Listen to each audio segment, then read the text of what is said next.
नमस्कार। एक बार फिर से आपका स्वागत है आपके अपने चैनल दिव्य दृष्टि में। एक पौराणिक कथा के अनुसार एक दिन भगवान गणपति का जन्मदिन था। जन्मदिन का अवसर था, इसलिए बाल गणेश बहुत खुश थे। कैलाश पर्वत पर खूब धूमधाम हो रही थी। उसी दिन धन के देवता कुबेर का आमंत्रण शिव जी के पास आया। शिवजी कुबेर के मन की अवस्था जानते थे। वे जानते थे कि वह अपने ऐश्वर्य का दिखावा करना चाहता है। उन्होंने गणपति जी को कुबेर के यहाँ दावत पर जाने के लिए कहा। गणपति जी तो मिठाइयों के बड़े शौकीन थे। खुशी खुशी तैयार होकर वे कुबेर के यहाँ पहुंच गए। कुबेर ने दावत दी थी, इसलिए बड़े पैमाने पर इंतजाम किया गया था। तरह तरह के अलौकिक पकवान बनाए जा रहे थे। विशेष रूप से मिठाइयां बहुत लाजवाब थी। पूरे वातावरण में पकवानों की भीनी भीनी महक फैली हुई थी। गणपति जी के लिए खास तौर पर मोदक तैयार किए जा रहे थे, जिनमें मेवे और मिश्री भरी जा रही थी। लड्डुओं की खुशबू से गणपति जी के नथुने फड़कने लगे और उनके मुंह में पानी आ गया। कुबेर की दावत में उन्होंने भरपूर पकवान खाए। ढेर सारी मिठाइयां खाने के बाद भी उनका मन नहीं भरा। उन्होंने सोचा कि कुछ मिठाइयां अपने बड़े भाई कार्तिकेय के लिए और कुछ अपने लिए ले चलते हैं, जिन्हें बाद में खाएंगे।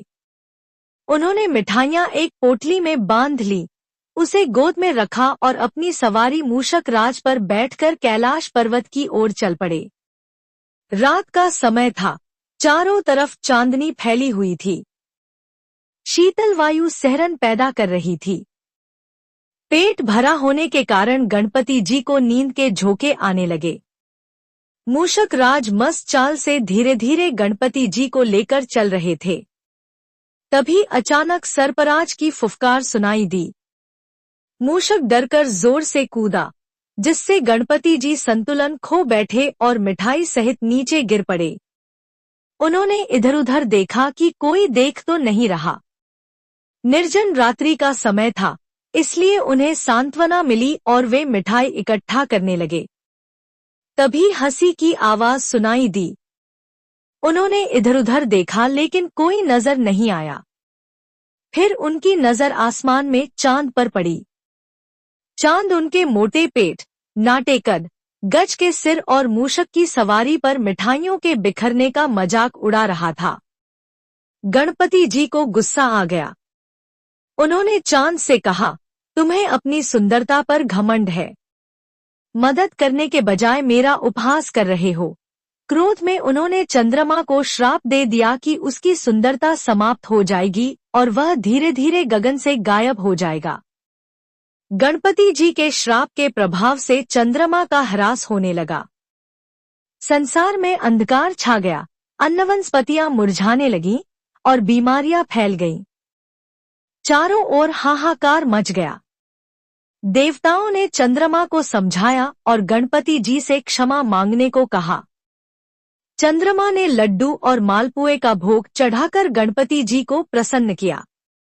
गणपति जी ने उसे क्षमा कर दिया, लेकिन श्राप का प्रभाव पूरी तरह नहीं हटाया। उन्होंने कहा, तुम्हारा प्रकाश घटेगा और बढ़ेगा, यह प्रक्रिया हमेशा चलेगी।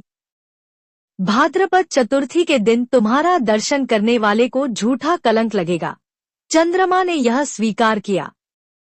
धीरे धीरे संसार फिर से जीवंत हो गया। तीनों लोकों में प्रसन्नता फैल गई। अन्न, वनस्पतियां और औषधियां फिर से खिल उठीं।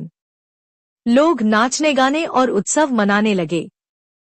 हमें कभी अपने रूप, धन या ज्ञान का अहंकार नहीं करना चाहिए और किसी का उपहास नहीं उड़ाना चाहिए।